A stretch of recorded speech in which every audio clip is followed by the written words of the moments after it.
Right, testing. 1, 2, 3. Is it working? Hi, I'm Stan Parrott. No, that sucks. Hi, welcome to Stan.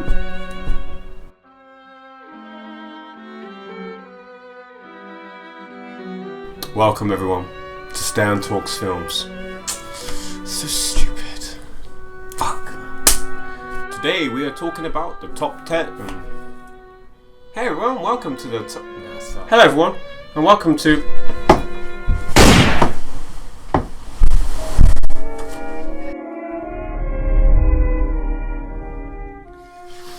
Now, I think this episode is a huge leap in quality. I feel like I say that every episode, so, you know. Now we have proper soundtrack. There's real music that accompanies the film. That really gives each film its own personality. Before, the music that was in the films was often just like, it was just there to make it purely so it wasn't silent.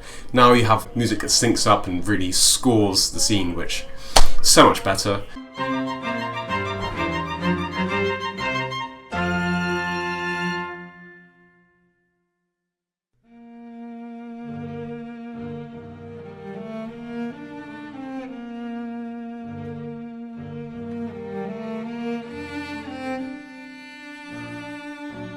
It feels like almost everything has a story now. I've talked a lot about the cinema of attractions. A lot of those, they might have some story, but mostly they were just there to show off the gimmicks. Even the gimmicky stuff now, it still has something carrying it. You know, having proper stories, God, that really makes it more interesting. Films are becoming proper films. They're feature-length films now. Some of the films I talk about in this episode are over 3 hours. There's actually such things as a feature now, you know, I mean, hour and a half to 2.5 hour type films, as well as the shorts. I'm talking about a variety in this one. As per usual, it has been 10 films I've seen. I, again, had to catch up and watch a few more to make it 10. So let's start this off with number 10, which is Cabiria. This is by far the longest film I've talked about so far. This film is 3 hours and 20 minutes. Most of the films I've talked about before, I think the longest one has probably been about half an hour. This is very ambitious. This is such a big, crazy, impressive, massive scale project that I feel like I should love, but it's at number 10, and I'll tell you why. Because I can't fucking understand it. There's so many people in this film. There's so many people wandering around, and the quality is too bad. I cannot follow it, okay? I cannot distinguish who's who.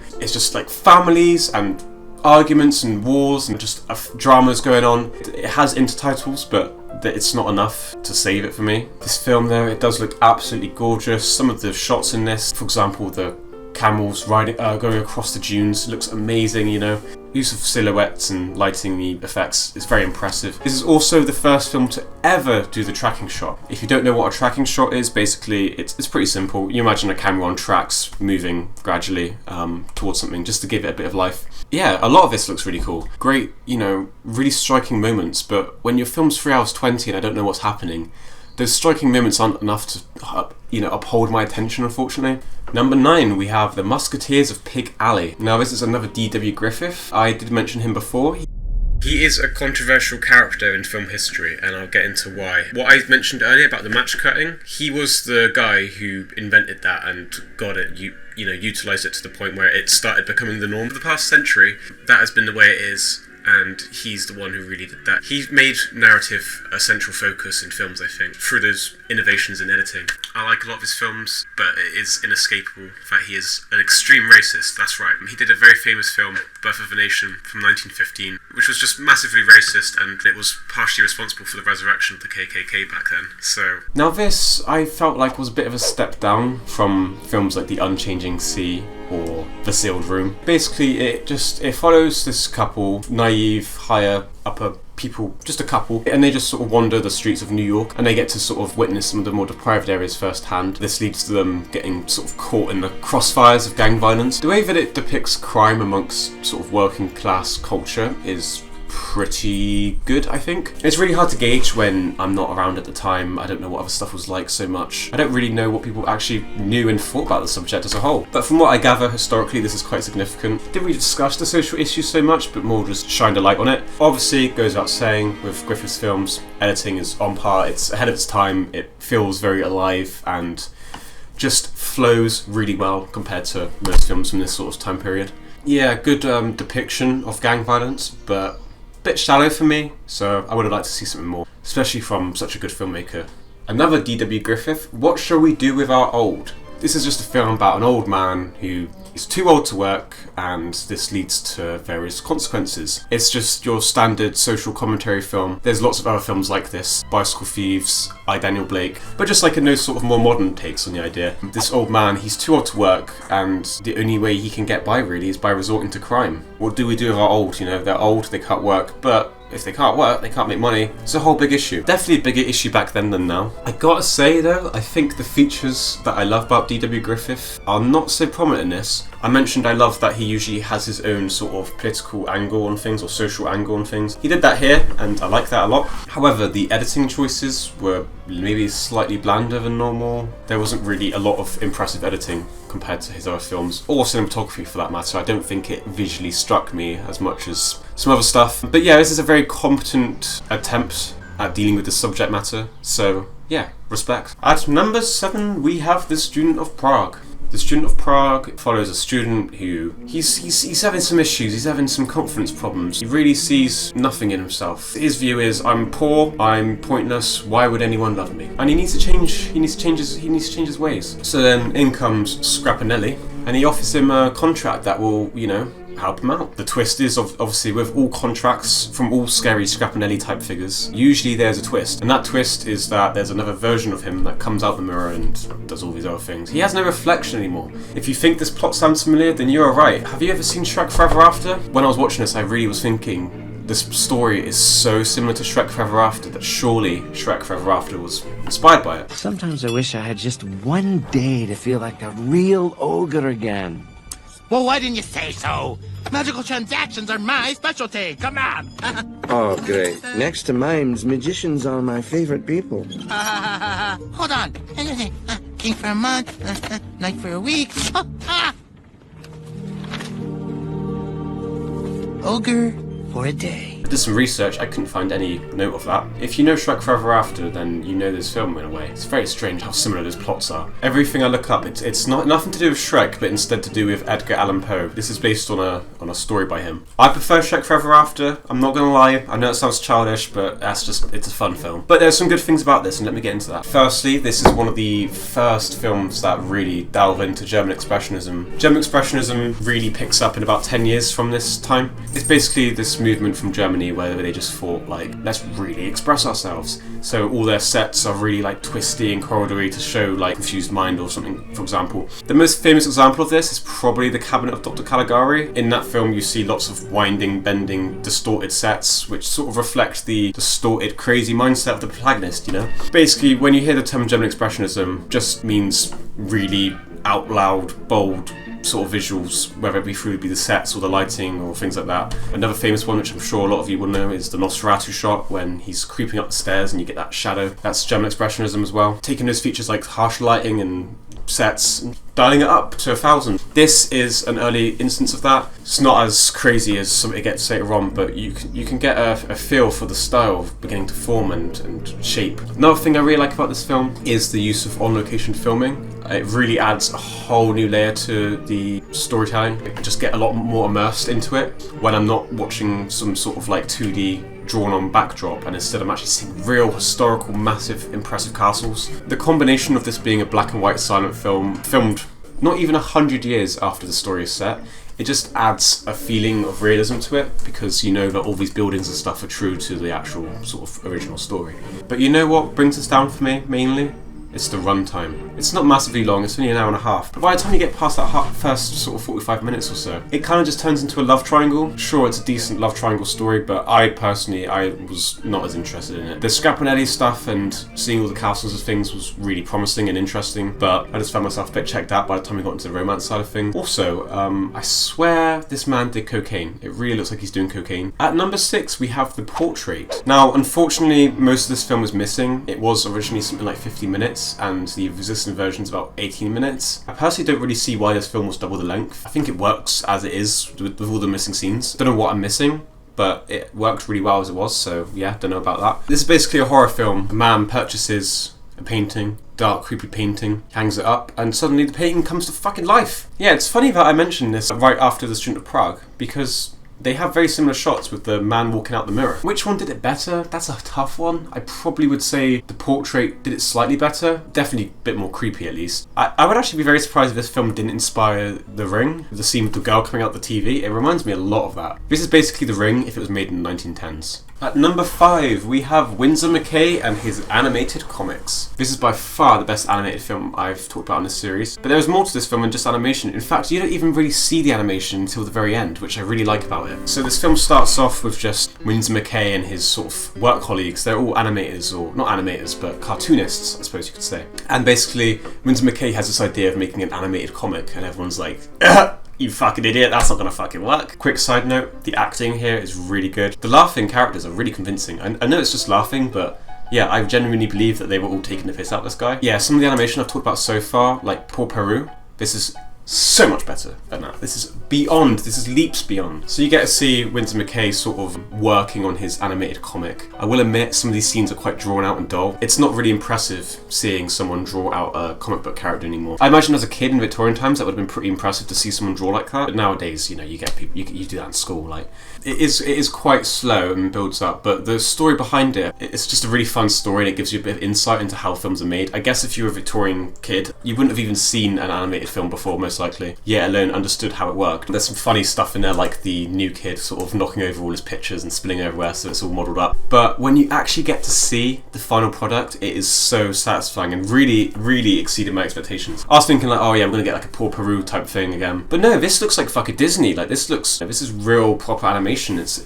such a satisfying payoff to that story of seeing Windsor McCay build it all together. And I love the little 4:4 breaks where the camera pans out of the animation stuff. It really delivers by the end of it. Windsor McCay delivers on his promise. At number 4, we have The Birth of a Nation. So back to D.W. Griffith. This is his magnum opus, his 1915 epic. Definitely his biggest film. Back to Cabiria, which I talked about at the beginning, that's 3 hours. This is also 3 hours. And this one comes together a lot stronger in my opinion. It's based on a book called The Klansman, which basically is the Civil War told from the side of the South. So with it being from the perspective of the South, it does sort of say, oh look, KKK are here to save the day, and oh no, the slaves, they're gonna take over our business and stuff. It's a questionable angle to be coming from, but the film is so well made, like damn. D.W. Griffith decides to think of this genius idea of using tinting to sort of distinguish different scenes. So when you see Home, it's often like greeny yellows. When you see the bad stuff like riots and things like that, which obviously wasn't really bad, it was pretty justified actually. But you know, the way that it communicates it with the tinting of the red and stuff, it's very effective. It helps you distinguish different scenes. There's good use of cross-cutting in this. Cross-cutting, if you don't know. So when I did my little skit at the beginning of this video, which was actually inspired by this film, I sort of would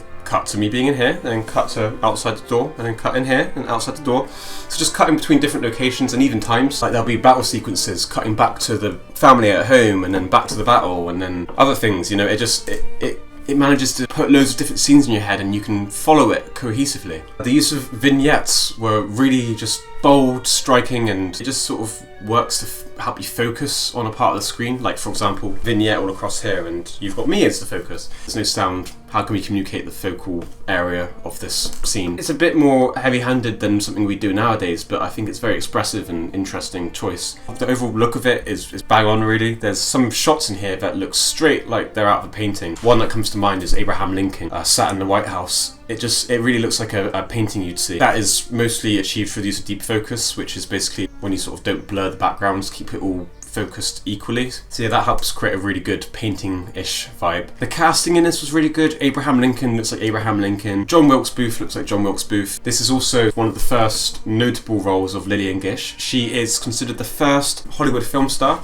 She was around before this, but this is where she really became the first Hollywood star. This is where the film star idea came from, this film with her. There's some good layering effects, like there's certain parts where you can see in the riot scenes, there's just riots and then there's red smoke, and they've sort of layered on this building effect on top of it to make it look like there's burning buildings in the distance. It's a pretty good effect, it's convincing. Unfortunately, there is a shit ton of blackface in this. Laurel and Hardy fans might recognise a certain someone who's doing blackface in this. One of the main blackface guys, he's also a gangster in Laurel and Hardy. The scope of the battle scenes is so impressive. All practically done massive scale sets. It's like watching a Civil War recreation. It's pretty awesome. But yeah, this film, 3 hours long, very well paced. I wasn't bored at all. I've been more bored by films that are an hour long than this 3 hour silent film. Very innovative, very well crafted, but I just kind of wish it was in service of something a bit less hateful, I suppose. Crazy film, and if you can look past the racism, I would recommend it.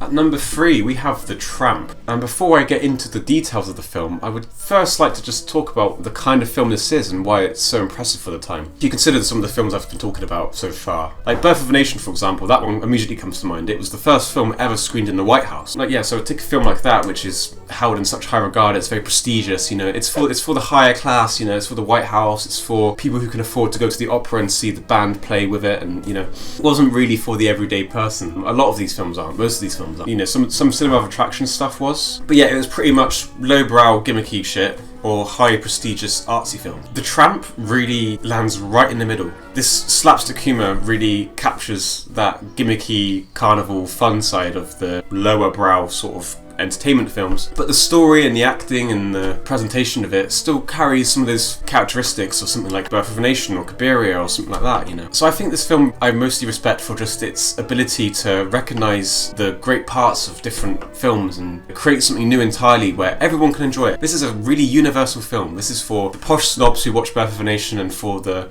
dangerous gangsters from Muskateers of Pig Alley, It's a film for everyone. I genuinely laughed at a few points in this. Charlie Chaplin is an excellent comic actor. The way that he plays things so loud and so ooh, I guess slapsticky is the word really. Very funny, very entertaining. If anyone's interested in how he walks like such a dumbass, basically he takes out the soles of his shoes. Laura Hardy later reused this idea. The Tramp himself, he's a very likeable character. This film is actually funny, definitely the funniest film I've talked about so far. The story is basically just the tramp falls in love and starts walking on a farm. The premise is very simple, and I think there's a lot better to come from Charlie Chaplin. At number 2, we have Twilight of a Woman's Soul. I was very surprised by this film, just for how somber and depressing it is. It deals with some pretty dark stuff, themes of things like rape and trauma. For this time, it's very respectful and delicate with the subject matter. So essentially, this woman is raped by this man, and the film just explores how it affects not only her and her own trauma, but also how it affects her relationship with the man she actually loves. And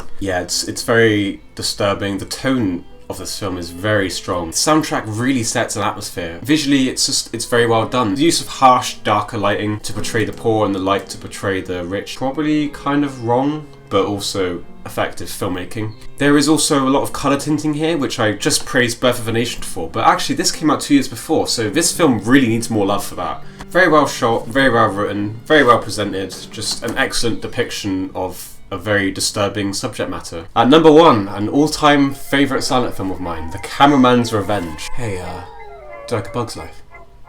Yeah, Pixar, Bug's Life. It's good, isn't it? Yeah, well, check this shit out. Basically, like A Bug's Life, it follows the life of bugs, except this film is from 1912 and from Moscow. So you've got 3 core characters here. You've got Mr. Beetle, Mr. Grasshopper, and of course you've got the love interest, the sexy dragonfly lady. So as men do, the beetle beats shit out of that grasshopper, you got to impress the dragonfly somehow. How else are you going to get her? Obviously the grasshopper gets pissed off, and so he needs a revenge plan. And this is where we find out that the grasshopper, he's actually a cameraman. And what does he film? Well, films. They get a bit frisky, he gets it on camera, he plays it in the cinema. It's such an entertaining film. The story is just so fun, lighthearted. But what I really love about this is the stop motion. So yeah, the way they achieved this, they didn't just sort of make up some models, whatever. These are actual dead bugs that are being animated. So yeah, you're basically watching an animated corpse. Quite eerie, pretty cool, maybe wrong. Up to you to decide that. Again, colour tints is used, not as extravagantly as something like The Birth of a Nation, but it's a fun little adult animation, I like how it's deceivingly childish, but actually it's dead bodies and beetles and dragonflies fucking. So thank you for watching. It's been one hell of an episode, and I look forward to checking out 1915 to 1920. Things are just getting better and better. So stay tuned, and thank you for watching.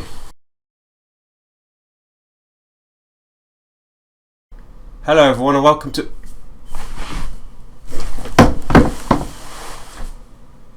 Hello everyone, and welcome to...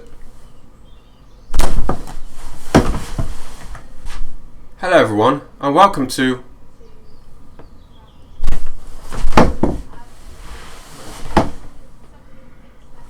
Hello everyone, and welcome to...